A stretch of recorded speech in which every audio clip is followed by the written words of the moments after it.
I am drowning in $180,000 in debt, and I just got laid off from my job. Oh, Not the mullet. and Oof. it starts off in a good place. We're starting off strong on this one.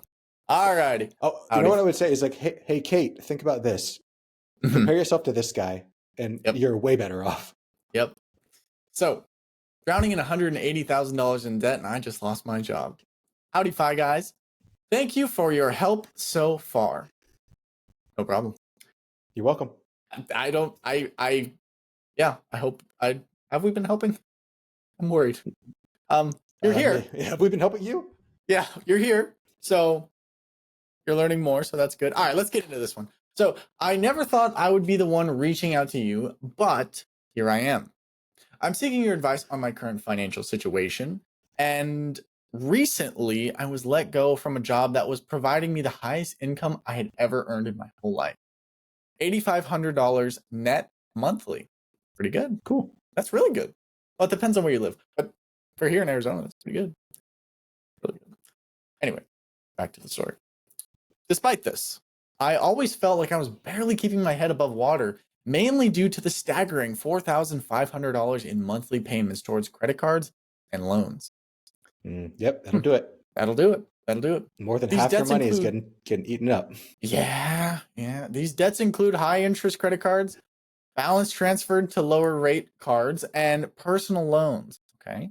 On top of this, my monthly mortgage amounts to just under $2,000, also with a $500 car payment and another $1,500 for utilities and general living expenses. Okay, I was going to say $1,500 for utilities. That's kind of high. But general living expenses are included in the $1,500 as well. Okay. I will say, I'm going to pause real quick. For if anybody wants to write in, please be as specific as possible, because just lumping it all in, it's just like, it's harder to give like specific advice on such a general number. You know, it's like, well, what's in the $1,500? Is that, you know, spending $500 on cupcakes every day? Like, well, what are we doing? Like, or every month? It's like, I need more information. Anyway, altogether, my monthly obligations are around $7,500. Okay, so remember, he was making $8,500 from his job. Okay? So, 1,000 in the positive. Yeah. Now that I find myself without a steady income, I'm understandably anxious about what steps to take next. I've applied for unemployment benefits, which might provide about $2,200 a month, but beyond my immediate future, I don't have any savings to fall back on. I do have some equity in my home. That's cool. That's good. Okay, positive. Which I bought about 6 years ago and has appreciated significantly. Congratulations. Leaving me with about $230,000 in equity against the total debt of $190,000, including the credit cards, loans, and my car. Okay, so in the title, he said he had $180,000 in debt, but here he's saying it's really actually $190,000 in debt. Correct. Cool. My dilemma is whether or not I should consider selling my house to wipe out all of my debts and focus on rebuilding my savings for a future home purchase. Alternatively, there is the option of tapping into my 401k, though I'm a little bit hesitant about this route due to the potential taxes and penalties and whatnot. Fair enough. I realize I've made some financial missteps, particularly with the medical debts from 2 foot surgeries and indulgent spending on expensive vacations and other non-essential. Well, first off, before we move on, the surgeries, that's not your fault. No. The indulgent spending, that is your fault. And depending on how we paid off the foot surgeries, I've seen a lot of people, Kate did this too, where she put medical debt on a credit card, which, like, please, God, don't do that. Scary. We've talked about that in the past podcast, what to do with medical debt. So please go back and find that podcast. Can't remember what it was, but you guys can find it if you go back and look for it. Yeah. I think it was literally called like medical debt. Yeah, like what not to do with medical debt. What not to do, yeah. Now I feel like I am drowning in debt, and losing my job has only intensified my concerns. Any advice or insights you could provide would immensely be appreciated. I'm truly worried about the severity of my financial situation and eager to find a way to stabilize my future. Thank you for all your time and your consideration. From bills are high, but I'm aiming for the sky. I may have lost my job, but I won't let my future be robbed. So I'm just going to talk real quick on this. Losing his job, very unfortunate. That sucks. But he was digging himself into a well before he lost his job. Mm-hmm.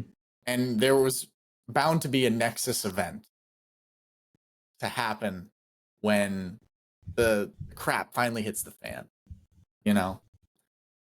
Unfortunately, the rug got pulled out from underneath him. Thankfully, his feet are fine this time, no surgeries, so that's good. But man, that's tough. That's tough. What do you think, Chris? What advice do you have for this gentleman? I'm assuming it's a gentleman based on our numbers. I'm assuming it's a gentleman. Yeah, I would probably agree with that. So first off, I'd like to kind of echo what you said there in that he was already digging himself into this hole beforehand. And so many people, they do that. They always, we all have a bias. And we've talked about this in our biases episode, that it's a recency bias. Whatever's happening right now, most recent to me, is what's always going to happen. Right now, I have a job that is paying me $8,500 net a month. Therefore, I will always have a job that pays me $8,500 net. And we have another thing where we have a bias towards things are going to improve in the future. So I'm not only going to have $8,500 moving indefinitely to the future, but that number is also going to increase. So if you go through your whole life thinking that, eventually, like I talked earlier about a black swan event, things that come out of left field and take you out, those are the things we never look for. But I can say that if we set up our life to be financially weatherproof, because everyone, like, of course, no one wants they're going to lose a job, but everyone's going to lose a job eventually. I've lost jobs. Dominic, I'm sure at some point you're going to lose a job. I lost a job. It all happens. Yep, it all happens. And it could be because of your own negligence, or it could just because the economy turned against you. We never really know. So first off, before I get into my advice, I first off want to acknowledge to our writer that this is an extremely challenging situation that you find yourself in.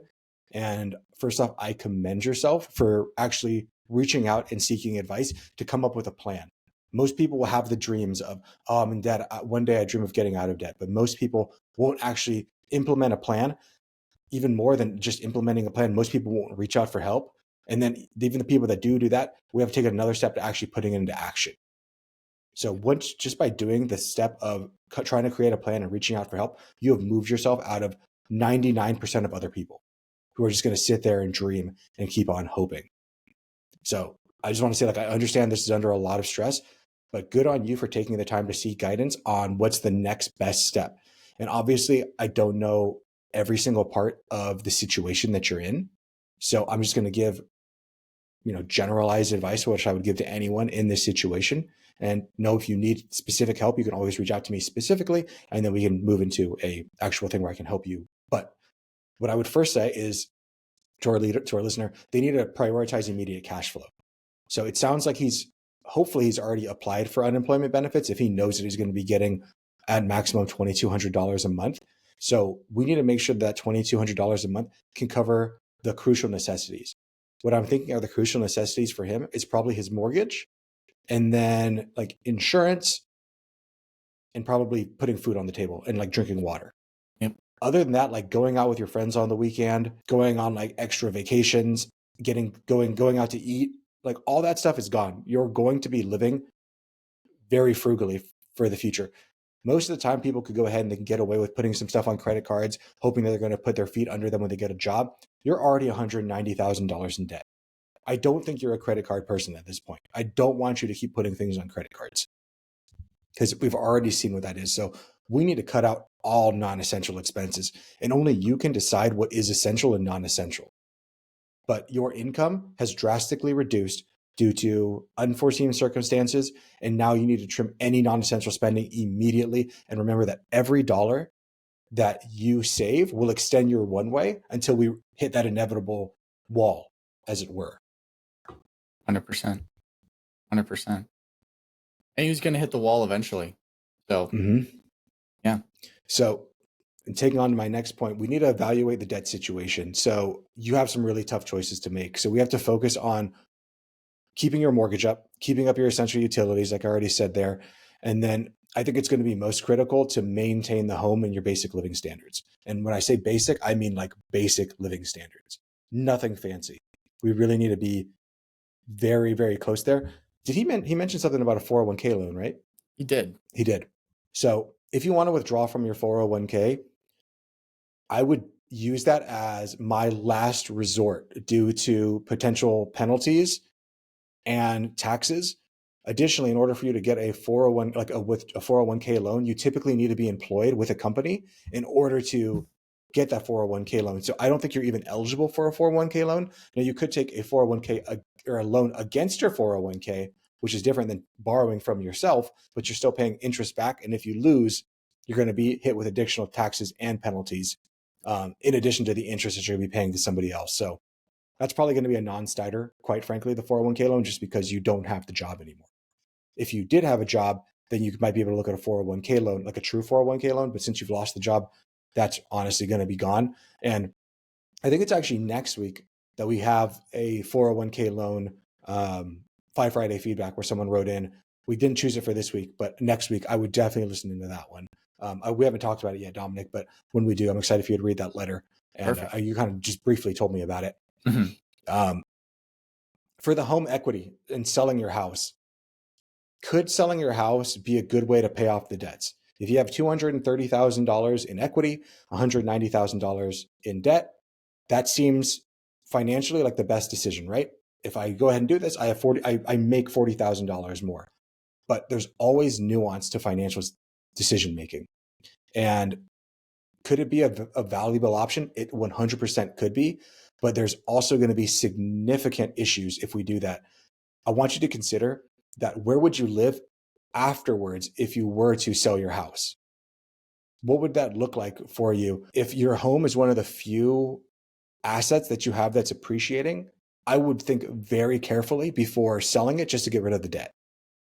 But you do have other options because you are the owner of the house. Can you house hack? Can you bring in a roommate immediately or multiple roommates to start lowering your expenses or lowering your mortgage payment so that hopefully your tenant can pay that mortgage? Additionally, can we maybe look into like short-term rentals? Can you go and like chill on your friend's couch for a little while and rent your house out as an Airbnb? What can we do right now to start making immediate money? You're sitting on an asset in your home. I know it's not going to be an easy decision to turn that home into a money-making machine, but right now your home is not an asset. It's a liability because you're taking money out of your pocket to keep it alive. But you can easily, maybe not easily, but you can turn it into an asset that's actually making you money, given that the money that you're making is more than the money that it takes to continue to have it be in your life. So for me, if this was me, I would not sell my house. That would be my last case scenario, but only you can make that decision. But I know there's going to be people who are going to listen to this and say, Chris, it's so easy. $230 in equity, $190,000 in debt, sell the house, all done. But they're not thinking of the second, the third, the fourth order consequences of what that action is going to actually do. So go for it. I just had a quick question. So how do you feel about like a HELOC? If he pulled out a HELOC, that way he can stay in his home and kind of pay off some of his debt, like accessing the equity in the home. A HELOC is still a loan, and with him being unemployed, I really doubt he's going to qualify it. And now he's putting up his house as collateral. If he can't pay back the loan, they take the house. And he already can't pay his current debt. What do you think is going to make him be able to pay the home on the HELOC? That's what kind of bring me to my next point. We need to explore additional income options, like fucking immediately. Yeah. And that's what we talked about a second ago with the house hack or the short-term rental. But in addition to just keeping up like a constant job search, hopefully you've already been networking. Hopefully like you were a good employee at work. I don't know why you lost your job, but like hopefully you've been doing this. You were getting paid quite well, $8,500 net a month. So hopefully you were making good connections with people that now we can start to call upon and say, hey, are there any other options open right now? Because right now you really need to broaden your network and start looking for other options that are going to bring in your skills, your experiences. Maybe you can do freelance work, consulting roles, anything to bring in immediate income. And I know a lot of people, like you're making $8,500 a month, looking at like, oh, now I have to work at McDonald's or In-N-Out or whatever. Mm-hmm. Right now you're unemployed. It doesn't matter where you work. Anything is going to be better than being unemployed at this juncture in your life. So don't think that you're too high and mighty to work at a lower level job. A lower level job can be enough to just get you by, to get those necessities out of the way while you look for the next big job that you need. Don't think that you're bigger than that. So even if it's just a bunch of side gigs, even if it means that in the interim we're considering like a side hustle, part-time work, anything to bring an additional income is going to help out. Even if that means online or gig economy stuff like door dashing, Uber, any of that kind of thing. We need money, right? Yeah. And then in the long term, once we find another job, we really need to focus on the debt payoff plan. Right now, with your out of job, the $180,000 is going to keep on growing and it's going to get worse. So you need to prioritize paying off the mortgage and staying inside the house, or paying off whatever is most important to you in terms of your debts. I can't tell you what that answer is. Only you can decide that. But once you do get back on your feet, once you feel more stable, we need to have a concrete plan to pay off the debts. And it's a very simple equation. How much money you make minus how much money you spend. Once you know how much money you're making, you minus how much you're spending, that number, whatever that equals to, that's going straight at the debt to take off as much debt as we possibly can. And you can either use the snowball method, the avalanche method, the hybrid method. If you don't know what those means, please go back to our debt repayment episode, listen to that. We really need to have a debt repayment strategy. And then beyond that, once we pay off the debt, we need to have a rebuilding savings strategy where we're going to start saving more money. I don't want you to get addicted to just watching that debt amounts get smaller and smaller and smaller. I also, in tangent, want you to get used to seeing a number in your bank account or your investment account getting bigger and bigger and bigger. Because paying off debt might feel amazing, but what feels even better is having an infinite money machine that constantly pays you money so that you don't have to ever find yourself in this situation, ideally. And of course, no one can predict the future, but that's why we always have as many contingencies as we possibly can. That's why we have an emergency fund. That's why we have a crisis fund. That's why we have all of these things in our way to protect us for when the rug does get pulled out from under us like it has. My final thing to this person is focus on your emotional well-being. This is going to be an extremely stressful time. It's going to be extremely overwhelmed. I can already hear that in your letter. So please don't hesitate to seek out support from your friends, your family, a financial counselor. You can even reach out to me and I can help with that. But you need to keep your mental health in check because it's going to be very important for managing your finances. Because if we end up falling into despair, all you're going to end up doing is thinking about short-term gratification rather than the long-term impact of what your decisions today are going to mean on your future. So please become part of the FI community. We're a FI family here. Hopefully we don't have a bunch of assholes. And if we do, we'll kick them out. We just want people here that are trying to become better because Dominic and I truly believe you are the aggregate of the people you spend the most time with. So you want to surround yourself with people that are encouraging you, that want you to do better, that understand that, hey, this sucks. And you put yourself in this situation and you can get yourself out. Don't look for a hero. You are your own hero. Go and find it. We're just the guide. We're here to help you get on the journey, but we can't do it for you. I'm not going to pay off your debts. It doesn't matter how much you beg to me. But what I can do is teach yourself how to get you out of debt and how to not put yourself into this situation ever again in the future. So I'm wishing you all the best moving forward. Stay strong, stay committed on the path to financial independence.